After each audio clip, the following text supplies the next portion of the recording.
Bueno, agradecerte y presentarte a las chicas, sobre todo. Nosotros somos estudiantes de psicología de la UNAD y bueno, queremos en esta materia que es acción psicosocial y, sí, acción psicosocial y psicología judicial, pues nos colocaron esta actividad y pues esperamos tu apoyo. Estaba la compañera Aiza, la compañera Alejandra, Angie y mi persona Janés. En ese orden de ideas, pues le paso la voz a Isa, que quiere iniciar haciéndote unas preguntas. Okay. Hola, buen día. Mi nombre es Aixa. Es un placer que puedas estar con nosotros en esta entrevista. Y bueno, inicialmente nos gustaría hacerte saber cuál es el objetivo de este trabajo o de esta entrevista, y es poder comprender esa práctica profesional que has tenido en los diferentes desafíos en la psicología jurídica, y pues también conocer un poco más de tu experiencia y así aprender en nuestro proceso de formación. Como primera pregunta tenemos ¿cómo comenzó eh, tu carrera en este campo de la psicología? Bien, cabe resaltar que mi carrera en este campo de la psicología no fue como buscada desde el principio. Eh, Cuando yo estaba en pregrado, mi más grande sueño era trabajar en clínica con pacientes psiquiátricos. Sí, Oh, era como, esto es lo que yo aspiro, mi tope, porque uno piensa que es el máximo de la psicología.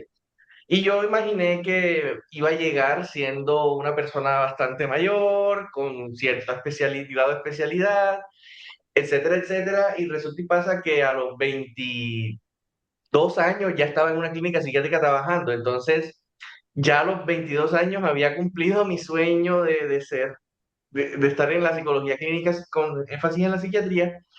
Y, y ajá, ¿qué viene después? Entonces, en ese estar en la clínica psiquiátrica, estuve ahí 4 años de mi carrera profesional. Antes había estado también en el bienestar familiar, en un operador de chicos con responsabilidad penal. Estando en la clínica psiquiátrica, uno de los psiquiatras, y uno de los psiquiatras era psiquiatra forense por experticia, y él siempre me habló mucho de eso. Y un día otra psiquiatra que era porque en la clínica psiquiátrica yo fui practicante y luego me contrataron cuando fui profesional. Y otra psiquiatra un día viene y me dice, Ariel, voy a hacer una maestría en esto, en forense. Vamos a hacerla juntos. Y a mí me quedó como sonando la idea, entonces hice la maestría en psicopatología, clínica y forense, tenía ambas vías. Tenía tanto el enfoque clínico que me encanta y lo forense. Y apenas hice la maestría, terminé la maestría, caí en este mundo y bueno, ahora estoy aquí en medicina legal. Antes estuve en la Dirección General del Bienestar Familiar como psicólogo clínico y forense, y ahora estoy acá en medicina legal ya como psicólogo forense de lleno. No, quedaste mejor dicho, enamorado. Quedaste enamorado definitivamente del área jurídica. no, lo que empezó como un plan finalmente terminó siendo algo que llevó a cabo pues tu proceso de formación y todo. Qué chévere, muchas Pues gracias por compartir esa parte. Y bueno, por otro lado, nos gustaría saber cómo fue esa formación para ejercerla, o sea, pasar de estar en pues psicología psiquiátrica para este proceso, cómo fue el cambio. bueno, en el campo donde yo me desempeño, que es la psicología forense, Sí. la psicología forense es una rama de la psicología jurídica, ¿sí? Ujú. La psicología jurídica, pues, es todo aquel estudio del comportamiento en los diferentes espacios que están en contacto con la ley o que están transversados por la ley. Eso Ok. abre un cúmulo de posibilidades: gobernación, alcaldía, ICBF, sí, o sea, un cúmulo de posibilidades. Pero lo forense, como tal, se centra en la evaluación del estado mental de las personas vinculadas a procesos judiciales. En este caso, Mm. principalmente procesos penales y o procesos administrativos. Entonces, el enfoque de este campo es la evaluación psicológica. Entonces, pasar de la evaluación psicológica en psiquiatría o psicología clínica, porque hacía ambas, a la evaluación forense, realmente no hay mucho cambio. O sea, la base es la misma. La base es la clínica, la semiología psiquiátrica, el estado mental actual, y se agrega, eso sí, el manejo de conceptos jurídicos y de conocimiento forense para, pues, toda esa evaluación, aterrizarla en un proceso legal bajo la ley colombiana, pues, que nos movemos en el instituto. Es decir, las bases ya las tenía. Entonces, al yo tener esas bases e ir a los forenses no ha sido difícil, al contrario, o sea, todo lo que yo aprendí en mi experticia clínica de muy pequeño, porque empecé a 21 años, empecé muy chiquitico en eso, me ha servido, lo sigo utilizando hoy en los forenses. Entonces, el cambio no ha sido tan dramático como parece que sería. Es más bien un cambio lógico, un cambio, más bien una evolución hacia lo lógico de la experticia que tenía. Ok, perfecto, muchas gracias. Bueno, por otro lado, nos gustaría saber cuál ha sido esa experiencia que ha significado más para ti trabajando en este campo. Ujú. No, todos, todos. O sea, Todo te ha O un apasionado, caso que sea pero algo significativo, concreto algo, que puedas recordar. eh, es que, O sea, es algo que tú que digas, este momento fue algo que recuerdo y me pareció significativo. de que yo, bueno, yo me autodetermino a mí mismo como un friki de la psicopatología. O sea, a mí ajá. me encanta la psicopatología. De hecho, soy docente también, universitario. Eh, bueno, la profesora que le hizo el contacto conmigo, Tania, fue mi Tania, eso colega en te la iba a universidad. decir, ajá. Sí, Tania. Tania fue mi estudiante incluso en un módulo de Tania maestría, fue tu no sé si le contó. estudiante. Sí, Tania fue estudiante mía con todo y que yo soy menor que ella, bastante menor que ella. Fíjate. Entonces, yo me emociono cada vez que encuentro casos interesantes. Entonces, por ejemplo, yo suelo tener, mis compañeros se ríen de mí porque yo suelo ¿Por tener qué? mala espalda. ¿Qué es la ¿Cómo mala así? espalda? La mala espalda es cuando a uno le llegan muchos casos difíciles o casos complicados. O sea, por ejemplo, yo en el Exacto. instituto, exacto, yo en el instituto tengo 2 años apenas, que es un poquito, y mi compañero lleva 6, y en los Ujú. 2 años que yo llevo acá, he visto más casos difíciles que él en los 6 que ha estado. O sea, entonces él se ríe de mí porque son unas cosas que tú dices, wow, o sea, esto es mucha, o sea, hay que darle mucha literatura realmente. O sea, hay que elegir uno, es muy difícil. Sobre todo, Un tips para tener en cuenta en un caso difícil, porque es que los casos difíciles nos van a llegar a todos, pero sé que hay que tener mucho tacto, pero tú como profesional, qué nos podrías decir? bueno, caso difícil no me refiero a Porque una tiene persona que esté componentes. desbordada, porque No, todos llegan desbordados. son los componentes del Sí, caso. y no a lo que implica jurídicamente. Por ejemplo, voy a dar un caso, un estudio de caso que puedo decir que es mi caso más interesante. Ujú. Una niña de 8 años viene, bueno, yo atiendo víctimas vivas de delitos sexuales, violencia intrafamiliar, lesiones personales, es como lo principal que atiendo yo.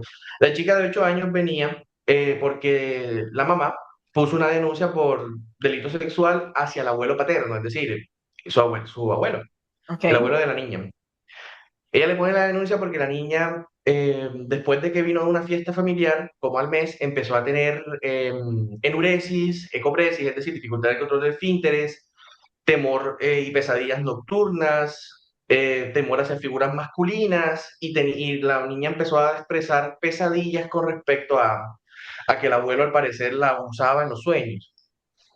La mamá se puso en alarma y avisó, es decir, puso la denuncia. Cuando le toman la declaración a la niña dice que en una fiesta familiar el abuelo le había, o sea, la había cargado y ella había sentido pues su miembro, su pene, y ella se sintió mal, se bajó y luego el abuelo otra vez la cargó y la puso ahí. Hasta ahí tú puedes denotar una, un contexto de un abuso sexual, pues no conocemos las intenciones del abuelo, si lo hizo a propósito o no, pero puedes decir, ok, hay índole sexual. Ese era como el previo. Cuando llegue, yo, pues hasta ahí, bueno, un caso fácil, sencillo, estándar, porque eso es estándar aquí. Y cuando llega acá, yo empiezo a hablar con la niña me comenta que en efecto su abuelo, ella pasó esa situación con su abuelo, en una reunión familiar donde estaban todos en el mismo lugar, sí, y ella en efecto se sintió incómoda, pero ella sabe que su abuelo no le quería hacer nada, sino que lamentablemente sintió su pene. Pero lo que realmente marcó a la chica ese día fue que en la noche de ese día, ella se quedó a dormir en una finca con toda la familia del papá, porque estaba de cumpleaños el papá, y el papá estaba separado de la mamá. El papá no durmió con ella, sino que durmió con la novia que tenía actualmente.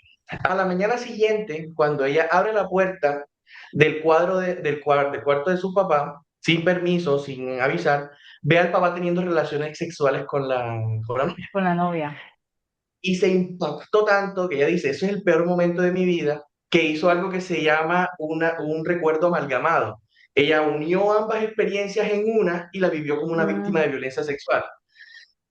O sea, una fíjate, cosa que tú ves una vez en 500 casos, por así decirlo. Entonces, eso y es que algo si no como tienes que, la experticia, fíjate claro, tú, si no tienes la calma primero para la habilidad para indagar información, la calma para no apresurarte a dar interpretaciones a priori y la base teórica y práctica de lo que implica la evaluación psicológica, no vas a lograr identificar eso. Entonces, claro, mis compañeros se reían porque decían, o sea, yo nunca había escuchado esa vaina y tú llegas aquí, eso fue porque yo tenía como 6 meses aquí, ¿ya? fíjate. Entonces, es un caso que me va a tocar justificarlo en juicio, creo que a mitad de año, entonces explicarle eso a los abogados va a ser un reto complicado. Entonces, eso es así como Explicarlo y uno justificarlo, de tantos cosas interesantes. Ah, explicarlo y justificarlo, porque a uno claro, le no, toca justificarlo no es tan justificarlo. difícil porque la teoría la justifica. El recuerdo amalgamado es una situación que aparece incluso por fuera de víctimas. ¿Cuántos de nosotros no hemos confundido recuerdos unos y otros? O sea, eso Sí, puede porque la pasar, es un memoria, proceso. Exacto, porque la memoria no es ni lineal, ni fotográfica, ni precisa. Entonces uno puede untar recuerdos en grupos. Pero ya hacerlo en un contexto de delito sexual y que un abogado entienda, es más difícil que el abogado entienda que como tal encontrarlo. Entonces, así he tenido muchos casos, realmente muchos casos curiositos. pero son casos que definitivamente uno aprende. Aprendieron tus colegas, aprendimos nosotras Exactamente. ahora mismo también a través de esa experiencia. Y también aprendiste tú, porque fíjate Mi que tip acabas de sería igual, decir, no lo respondí, mi tips, estudiar mucho. O sea, uno le toca saber. Si uno no sabe, no relaciona. Si uno no tiene la base conceptual, por más que uno la tenga enfrente, no la va a reconocer. Entonces mm, uno debe ser muy nerd en esto, o sea, leer, leer, leer, leer, actualizarse, estar siempre en leer, contacto con esto. actualizarse. Sí, es cierto, leer mucho porque es algo que a mí, yo no sé, hay muchas cosas que yo no hago porque estoy en la fase en que me toca leer. Si no leo, no sé qué hacer, eso es No, sí, tal cual. Entonces, Aisa, no sé si quieres preguntarle algo más a Ariel. Bueno, entonces, en ese orden de ideas, ya literalmente me respondiste, digamos, lo Sí. más importante de tu trayectoria profesional y agradezco mucho eso, porque realmente, como dice mi compañera, son casos que nos ayudan a estar informados y no hacer el trabajo así como de manera superficial, porque nuestra carrera es bastante profunda.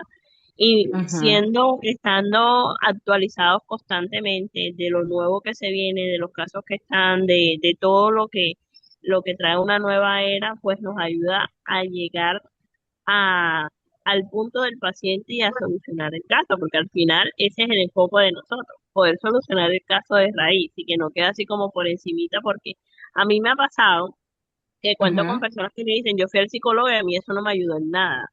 Y qué frustrante que suena eso y no es la idea, no es la idea, la verdad.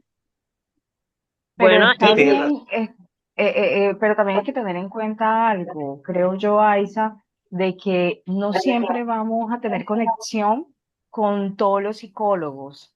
Eso, en primer lugar, y eso está bien.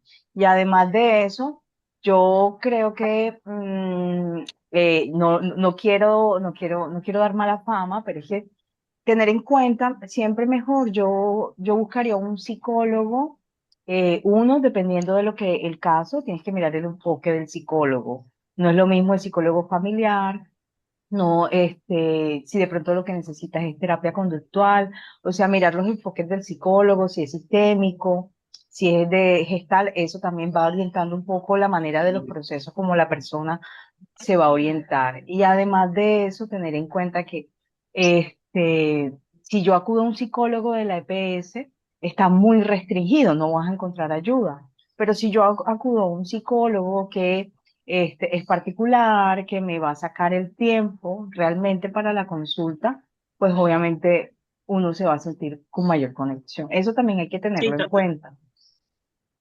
sí, Si totalmente, es tenemos que así. Bueno, buscarlo. No te totalmente. escuché. No, sí, tenemos para pagarlo también, que ese es un problema económico, sistemático del sistema de salud terriblemente. Sí, pero ¿sabes qué? Que yo siempre le digo a las personas, a veces sí tenemos para pagar el celular, que cuesta 700, pero como el ir al psicólogo no tiene ningún tipo de valoración social, ni nadie lo va a ver o está desestimado, no ahorramos, porque también se puede ahorrar. Es decir, si yo para ir a la consulta psicológica necesito ahorrar por 2 meses, lo hago.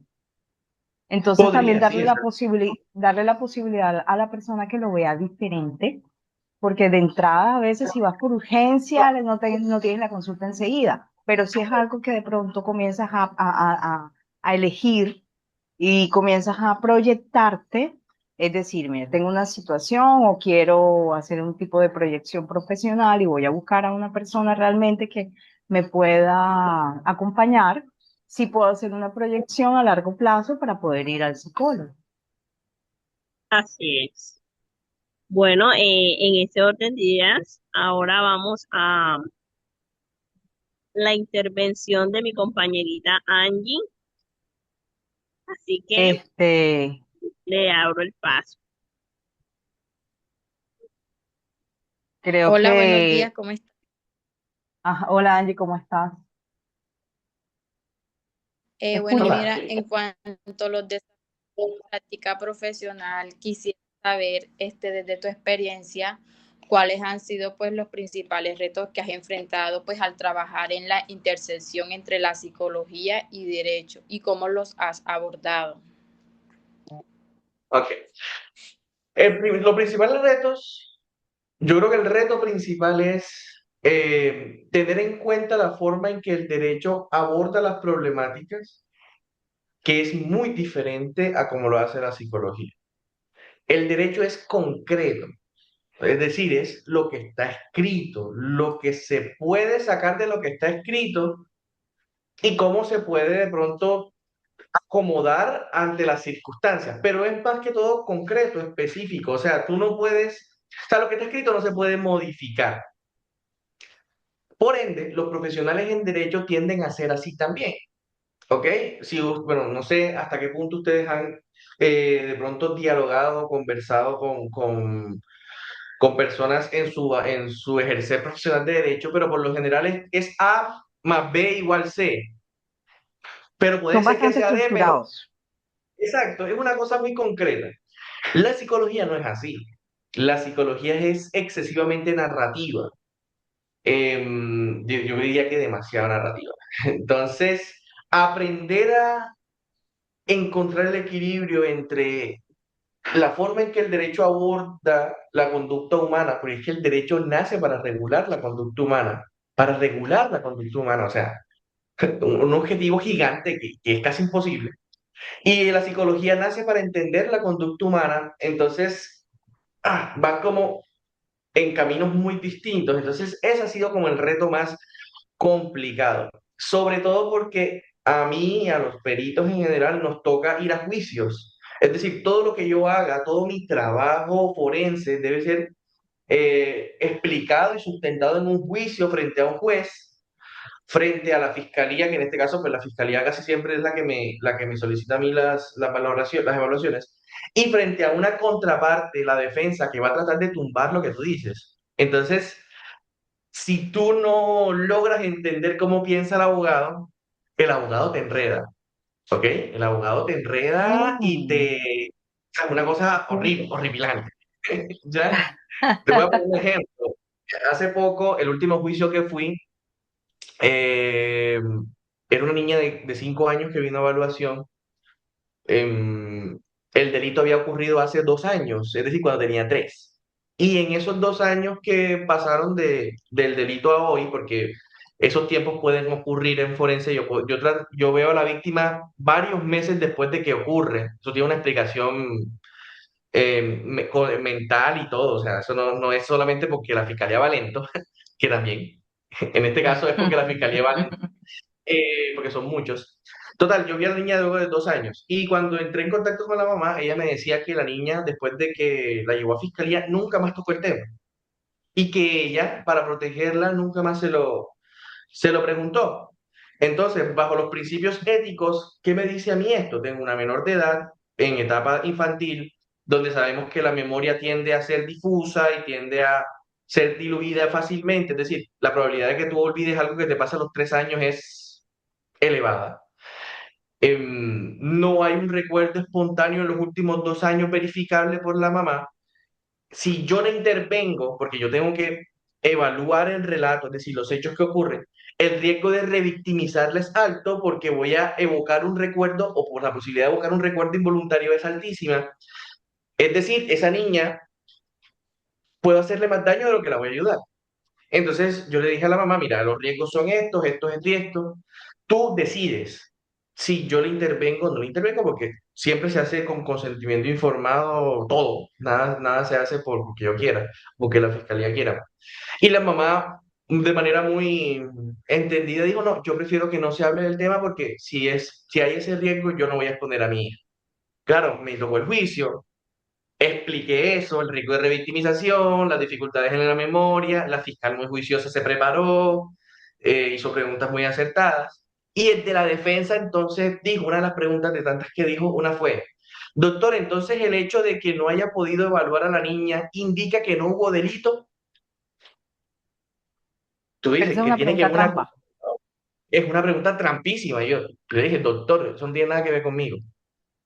Claro, sí, porque bueno, yo bandeo abogados siempre. Entonces ellos hacen preguntas trampas todo el tiempo. ¿Ya? Pero si tú no conoces eso, te enredan. Te enredan y te hacen equivocarte y te hacen dudar. Y si tú dudas, toda duda o toda confusión es ayuda para la defensa. Literalmente el que confunde reina en derecho. Entonces, ese es como lo Confunde y más reinará. difícil entender de los abogados. Bueno, en cómo sientes tú que influye pues el sistema judicial en las decisiones que tomas como profesional psicosocial? ¿Has encontrado tensiones entre los objetivos legales y los psicosociales? No hay tensiones porque yo todo lo que hago está sustentado en el marco legal. ¿Ok? Yo no hago nada fuera de la ley. Si yo hago algo, yo hago algo fuera de la ley, no tiene validez. Entonces, no hay tensión alguna. O sea, yo voy en concordancia con la ley. Eso sí, la ley a mí me permite ser imparcial. ¿Ok? Entonces, como yo soy imparcial y me baso en mi teoría, en mi ciencia, la ley a mí no me dificulta nada, sino que me favorece y me facilita. En cuanto a la ética y toma de decisiones en situaciones legales complejas donde hay que equilibrar las necesidades pues, del sistema judicial con las del individuo o la comunidad, ¿cómo logras tú mantener la ética profesional? Bueno, mi ética se sustenta en las mismas que se sustenta la psicología en general. Uno, el bien del usuario prima por encima de todo. Como con la niña que acabo de exponer. O sea, si yo como profesional considero que el riesgo de hacer daño es mayor a lo que voy a obtener en una evaluación de ese tipo, pues yo lo expongo ¿cierto? Y en este caso, pues la mamá es quien decide, dada la edad de la menor, ¿sí? Entonces, como el bien prima sobre todo, yo toda decisión la tomo pensando en el bien particular de mi usuario, porque la psicología forense en su gran mayoría es particular, o sea, uno va uno a uno. Una víctima, una evaluación, una víctima, una evaluación. En mi caso puntual, que soy perito de medicina legal, tiene aspectos de psicoeducación y de intervención comunitaria, pero ese es un agregado, o sea, no es el centro en este caso. Em, Dos, consentimiento. Pues sí, nada se hace porque yo quiera, nada se hace porque el proceso legal lo obligue. Las víctimas siempre tienen la decisión de participar en las actividades judiciales, en este caso la pericia psicológica. De hecho, ahí es donde uno se da cuenta que muchas veces el sistema va lento porque las víctimas lamentablemente no desean utilizar la actividad judicial que se les propone, y hay otras víctimas que sí lo desean y no la obtienen. Entonces uno no puede discernir entre quién quiere y quién no, sino que quién llega. Entonces ahí hay como unos más y unos menos. Otro principio como tal es la imparcialidad, ¿ok? Yo como perito, atienda a quien atienda, no hago parte a favor de ninguno. Mi evaluación es completamente imparcial y va a dar un elemento extra al juez para tomar una decisión, pero yo no voy a favor de nadie, ni de la víctima ni del victimario, ¿ok? Y eso es algo que yo les dejo claro a los usuarios que vienen acá. A pesar de que a ti te solicitó esto fiscalía, yo no trabajo para la fiscalía. Yo soy un ente extra imparcial. Y mi evaluación te puede servir o puede que no. ¿Ok? Y mantener esa imparcialidad es difícil, sobre todo a nivel privado, porque a nivel privado hay plática de por medio. Claro, porque el momento de que Entonces, te paguen, asumen que tú, todo lo que vas a hacer, tiene eh, que ir correlacionado a su beneficio. Y ahí es cuando exactamente. uno tiene que tener tacto con la persona. Eh, es mejor cuando viene una persona privada, porque yo trabajé antes en pericia privada, pues comencé en pericia privada y luego pasé al instituto. Cuando viene una persona, por lo general viene el abogado. Y tú como el abogado puedes no tener tanto tacto. Dices, mira, esto es imparcial y punto. O sea, yo no voy El abogado lo a hacer entiende. algo que exactamente. Y ahí es donde algunos abogados ofrecen platica y cositas que uno no debe aceptar, porque uno de pronto adquiere la platica, que son unos pesitos, y la embarra. Y Y la eso sale embarra. siempre a Porque la futuro, embarra. eso siempre sale. La Quiera uno embarra o no, porque eso sale. pierdes tu reputación, pierdes tu Credibilidad. estatus, pierdes tu confiabilidad, te puedes meter en un compromiso legal importante, pierdes tu tarjeta profesional. Mejor dicho, por unos pesitos, no, no vale la pena. Esos pesos llegan después otra vez, bien habidos. Sí, que llegan, llegan, sí, total. Bueno, esas fueron todas mis preguntas. Te dejo con mi siguiente compañera. Bueno, hasta el momento me ha parecido muy interesante esta entrevista. Creo que hemos Total. aprendido mucho al respecto. Gracias por compartirnos tu experiencia. Y también queremos hacerte unas preguntitas que tienen que ver con el impacto en las comunidades. Desde lo que usted ha vivido, desde su experiencia, ¿cómo puede el trabajo del psicólogo jurídico ayudar a generar cambios sociales positivos tanto a nivel individual como a nivel también comunitario? Ok. Bueno, antes de entrar al instituto, tuve la oportunidad de trabajar en la Dirección General del Bienestar Familiar en un programa que se llamaba Guardianes de la Niñez y la Adolescencia. Lamentablemente, lo digo lamentable porque me pareció un programa maravilloso. El programa se encargaba de prevenir el riesgo o disminuir el riesgo de violencia institucional en los operadores de bienestar familiar, es decir, en los lugares que atienden niños bajo medidas de protección de bienestar familiar, que sabemos que por historia han pasado cosas, muchas cosas, ¿cierto? Eso no es un secreto para nadie. Entonces, Exacto. ese programa que lo generaba en la misma dirección general buscaba prevenir en la medida de lo posible que eso pasara. Entonces, Bueno, yo en ese momento vivía en Bogotá, entonces me tocaba viajar por Colombia, ir a verificar que todo se hiciera bien en toda Colombia, era maravilloso, viajaba, me divertía, estaba haciendo psicología clínica, psicología jurídica, psicología forense en el mismo trabajo, entonces era una cosa maravillosa. Y se hacía mucha prevención de las violencias. ¿Qué es prevención de las violencias? Saber identificar, ¿no? Cuando una acción es un delito contra ti, cuando una acción no lo es, cómo puedo denunciar, dónde puedo denunciar, para qué tengo que denunciar, qué no es necesario denunciar también, ¿cierto? Cómo puedo acelerar los procesos jurídicos, mejor dicho, o sea, la psicología jurídica como transversa todo lo que es la ley, todo lo que es sujeto de ley lo puede aportar a las comunidades. Pero en lo que me respecta a mí como psicólogo forense, nosotros nos centramos en la psicoeducación de la prevención de las violencias y la promoción de las denuncias. ¿Por qué? Porque entre más denuncias, aunque algunos casos no procedan o no se agilicen, porque eso también es una realidad, entre más tú denuncias, más eco haces en la sociedad y más previenes que se generen conductas violentas. De hecho, la denuncia aplaca más que la condena. O sea, la denuncia, el ¿Por aumento de las qué? denuncias, porque Oye, es es que interesante. ¿Por qué se da ese fenómeno? se da ese fenómeno porque la denuncia tiene un impacto social a gran escala. O sea, ¿cuántas víctimas tiene un mismo agresor? Mm, Pero ¿qué pasa? Por las limitaciones de los procesos legales en el mundo entero, o sea, no estoy hablando aquí de solamente Colombia, en el mundo entero, ¿cuánto pasa desde una denuncia hasta una condena? pasa O mucho sea, tiempo. puede pasar poco, puede pasar mucho. Entonces, en ese tiempo se apaga, se disminuye. ¿Ok?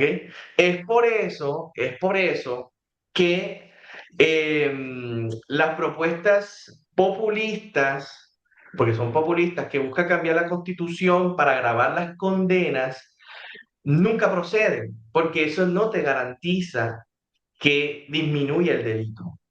Porque a todo el mundo sabe que matar da cárcel, pero la gente sigue matando. Buen análisis. Por ejemplo, todo el mundo sabe que abusar a un niño genera cárcel, pero la gente sigue abusando. Sí. ¿Ya? Y de ahí a la condena falta un montón. Entonces, la prevención de violencias, por ejemplo, vamos a un ejemplo ya de denuncias. Digamos que yo estoy en un barrio y digamos que yo soy un agresor, cometí un delito, o cometí una acción que me pueden condenar, que me pueden definir como un delito. Digamos que le hice daño a una niña y esa niña denuncia, ya hay un precedente. Lo hago de nuevo, esa niña también denuncia, la tercera vez ya no lo quiero hacer, porque el Total. riesgo de que me denuncie aumenta. Pero si la primera no denuncia, la segunda no denuncia, la tercera no denuncia, la cuarta no denuncia, Sigo haciéndolo. sigo haciéndolo. Lamentablemente así piensa el victimario. El victimario Exacto. si obtiene No pasa silencio, nada. es una recompensa para él.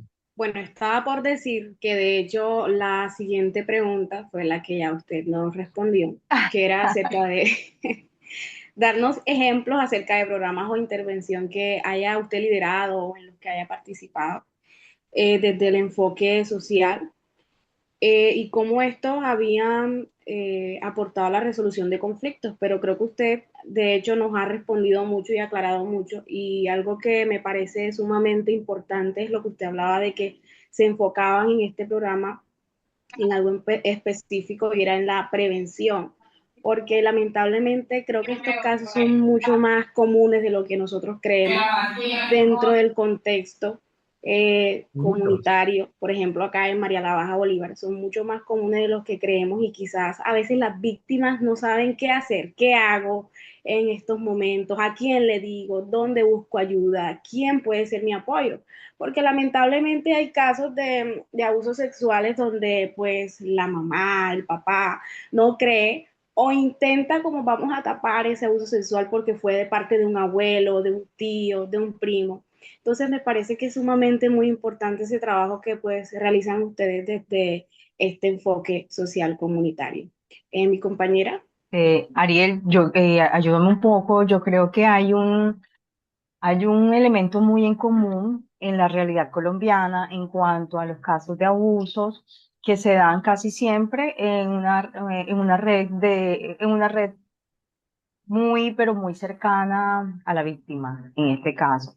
Y casi siempre lo que se escucha en ese tipo de contextos es no digas nada, no digas nada. Eso no va a volver a pasar.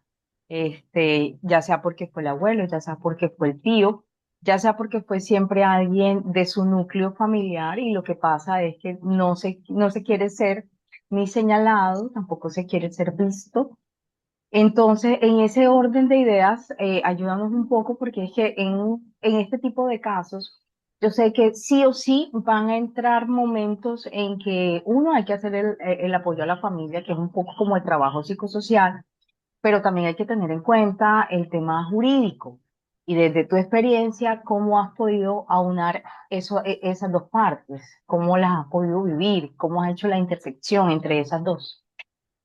Bueno, voy a empezar por agregar lo que dijiste. De hecho, la Ujú. literatura forense nos dice que aproximadamente el 80% de los delitos sexuales contra niños, niñas y adolescentes ocurren en la casa de la víctima. Ok. Para empezar. O sea, muy alto. O sea, no estás seguro en tu casa, para empezar. Dos, la gran mayoría, como ocurre en casa, son por un miembro familiar que goza de autoridad, goza de supervisión y pues ahí puede acceder fácilmente a la víctima. El resto de porcentaje ocurren en casas de familiares o en casas de vecinos, mayoritariamente. Y una pequeña parte ocurre ya en contextos académicos, deportivos o por un desconocido que genera un asalto sexual. ¿Ok? Entonces, bajo la premisa de que la familia y el hogar representa un factor de riesgo, sobre todo en condiciones de vulnerabilidad alta, aunque no es determinante, porque en condiciones, en gente de plata también Sí. ocurre exactamente igual. Am, la psicoeducación debe partir de que el delito o la posibilidad del delito no es negociable, ¿ok? Y menos con una persona bajo medida de protección especial como lo es un niño. Si tú como profesional encuentras un relato de delito sexual en un menor de edad, debes denunciar o motivar a que la persona denuncie. Y si la persona eh, no quiere denunciar, tú debes denunciar. Que Mm. eso no es negociable, ¿ok? En menores de edad. No es negociable. Eso es algo que Las tenemos que rutas de tener todas sí, en cuenta en el consultorio sí, clínico, que no es nosotros negociable. tenemos que activar el protocolo si nos llega ese Las tipo rutas de de atención casos. integral. Totalmente. Hay que activar, hay que infancia y adolescencia, Fiscalía General de la Nación, todo el tema de las intervenciones en delito sexual médicos, psicológicos de primeros auxilios, debe hacerse sí o sí, porque la familia debe entender que nada está por encima del bienestar del usuario o de la usuaria. Ya después, si la familia no quiere hacer nada con eso, es otra cosa. Pero si tú como profesional te enteras de una situación de estas, como profesional, ojo, no estoy hablando como persona hay unas aristas ahí que pueden influenciar, pero como profesional tú te enteras de esto y no denuncias, estás incurriendo en un delito. Si lo haces como persona, digamos que, no voy a poner un tema, un caso hipotético negativo, pero digamos que tú en tu núcleo familiar descubres un delito sexual contra un menor de edad. Incluso la ley te protege contra o sea, hay un derecho negarse a declarar en contra de un familiar de primera línea, por ejemplo.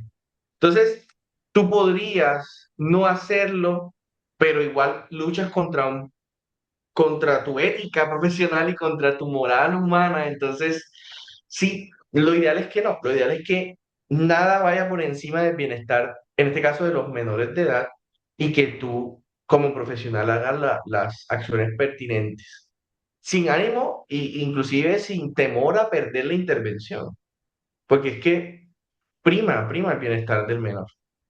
¿Ok? Y debes dejarlo claro a la familia. Inclusive, yo acá les digo a los usuarios que ya vienen como víctimas de delito, que todo lo que me digan va a estar en un informe. Y si me dicen algo que es sujeto de una nueva denuncia, va a estar ahí. No lo puedo ocultar, Sí, tanto para bien como totalmente. para mal. No se puede ocultar eso. ¿Ok? Exacto. Ariel, viendo todo el proceso que tú viviste y que nos contaste de cómo iniciaste a cómo llegaste a hoy día, he podido entender que las grandes habilidades que necesitaste para poder enfrentarte a estos casos difíciles. Uno, mucha literatura, definitivamente. Pero, ¿qué le diría Ariel a ese jovencito de 22 años, de 21 años, si hoy día se lo encuentra?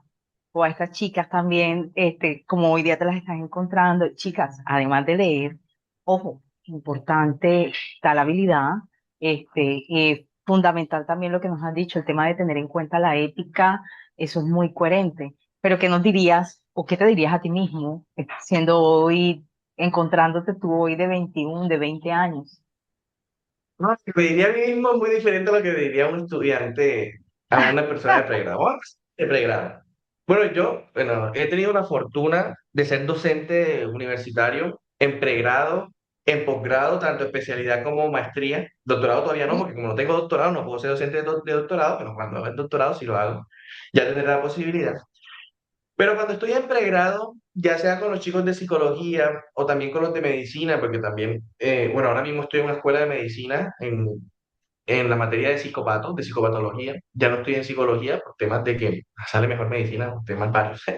Temas económicos ya personales, aunque me agradan más los psicólogos, darle clase a los psicólogos enteramente me agrada más.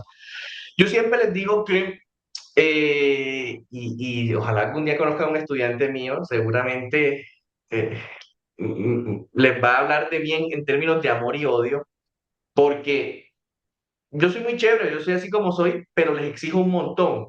Y siempre les digo, miren, ustedes son, o sea, ustedes son la cara de todo un colega, ¿sí? O sea, un psicólogo es suficiente. O sea, el contacto con un psicólogo es suficiente para que una persona haga un juicio de valor acerca de todos los psicólogos de la De historia. todos los psicólogos. Sin duda. Entonces, a pesar de que yo entiendo que uno debe hacer como persona pueda tener sus características, sus cualidades, sus defectos. A la hora de tú ser un profesional, que tú tienes que guardar un mínimo de respeto, un mínimo de prudencia, un mínimo de porte, un mínimo de actitud. O sea, yo no puedo ser como profesional enteramente la persona que soy. Inclusive mis creencias no deben de ninguna manera influir en mi ser psicólogo, aunque yo crea que mis creencias son positivas, porque todos creemos que lo que pensamos es adecuado. O sea, mis creencias políticas, mis creencias religiosas, mis creencias culturales, ninguno. Yo cuando soy un profesional debo ser profesional, debo aplicar lo que estudié, lo que me preparé, ¿ok? Si en mi casa dicen que de pronto, por ejemplo, el aborto, que es un tema delicado a nivel de la salud. Digamos que yo aprendí creyendo que el que abortaba era satánico y era mala gente. Y yo como persona lo creo firmemente. Eso puede pasar. Pero entonces llego a un consultorio y trabajo en un programa de interrupción voluntaria del embarazo. Y llega una niña de 16 años llorando, temblando, que no quiere ser mamá porque cometió un error, el que sea. Y yo le digo que es una satánica por querer abordar. Me la giro, o sea, adiós esa niña. No confía más nunca en un psicólogo. No va a hacerlo. Sí, yo no estoy diciendo que aborto para todo el mundo, pero debo yo centrarme en lo que me dice la ley, lo que me dice la teoría y lo que me dicen los estatutos de intervención a las personas que están en un proceso de interrupción del embarazo. Y eso va por encima de lo que yo crea como persona. O sea, yo siempre lo digo, primer consejo, como profesional, o sea, tú tienes que formar un ser profesional, ¿ok? Tú no puedes ser enteramente tú. Porque si yo fuera enteramente yo en este momento, saldría con una camisilla deportiva y una mochona en una entrevista para un tema académico, porque yo ando así en la calle porque mi persona, como vivo en Cartagena y aquí hace un calor terrible, yo no voy a andar enchaquetado en todos lados, por ejemplo. Pero en este contexto yo no puedo ser así, ¿ok? Dos, más allá del estudio, porque hay que prepararse y sobre todo para trabajar en ciertos campos, uno debe saber, uno también debe tener habilidades sociales. O sea, uno debe saber tratar a las personas, uno debe saber comunicarse. No importa si tú eres tímido, no importa si tú piensas que la humanidad es un desastre y eres una persona completamente asocial. No, una vez tú eliges ser psicólogo, necesitas desarrollar capacidades de comunicación. Si no las tienes, vas a fracasar. O por lo menos no vas a poder ejercer la psicología, porque la psicología es narrativa, como lo dije antes. Tú necesitas hablar. Si tú no hablas, ¿cómo vas a ejercer la psicología? O si no sabes escuchar. ¿Ok? Entonces es importante aprender a comunicarse, aprender a escuchar, manejar los gestos, manejar el tono, la vocalización. ¿Ok? Es importante todo eso. Aprender a hacer contactos. Eso es vital para la vida profesional. Sin contactos te mueres. Si ustedes no hubiesen conocido a Tania, Tania no los lleva donde mí. Punto. Un ejemplo tan bobo como ese. No llegan porque no tienen la persona para ir hacia allá. ¿Cómo llegué yo a medicina legal? Porque mi jefe es psiquiatra y necesitaba un psicólogo y le preguntó a sus amigos psiquiatras quién conoce a un psicólogo que sepa de psicopatología y de forense. Y uno de mis compañeros de la clínica donde trabajaba, que era mi compañero de trabajo y antes había sido mi profesor, dijo, te tengo la persona indicada. Y yo vine, hice mi proceso de entrevista, pasé mis credenciales, hice todo mi proceso y le demostré a la jefe que yo era la persona indicada. Pero si yo no tengo ese contacto, mi jefe ni idea que yo existo en el mundo. Entonces, eso es necesario. ¿Ok? Yo tengo muchos estudiantes que considero mis pupilos y cuando yo no quiero atender a alguien en clínica, porque a veces a mí, no, a mí la psicoterapia no es mi pasión, a mí me gusta la evaluación, pero siempre me llegan pacientes, yo lo remito y sí, casi siempre lo remito donde mis estudiantes, porque conozco su calidad, porque los formé yo y porque yo soy su contacto. Ya, básicamente.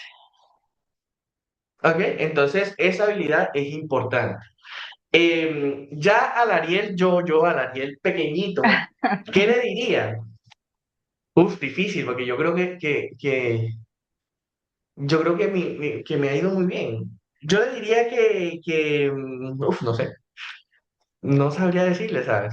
Yo creo que lo he hecho bien hasta ahora. No he cometido mayores errores e inclusive las decisiones malas que tomé en su momento terminaron siendo decisiones adecuadas. Entonces, yo diría que no se rinda, básicamente, que no pierda la esperanza, porque a veces uno frente al mundo laboral, el mundo laboral es denso, es volátil, es ingrato. Entonces, a veces, por muy bueno que seas, de pronto no eres la persona que en ese lugar necesitan. Yo he hecho entrevistas para cargos que yo he pensado que son enteramente para mí y no he quedado. Y en esos momentos me desanimé mucho. Pero luego llegaron otros cargos que ahora estoy mejor que si estuviera allá. Por ejemplo, sí me van a entender. Entonces, el no rendirte, el Totalmente, seguir adelante es importante. Muchas gracias. totalmente. Bueno, gracias a ti, Ariel. Que tengas buen día y nos estamos viendo. Gracias igualmente. Hasta luego. Hasta luego.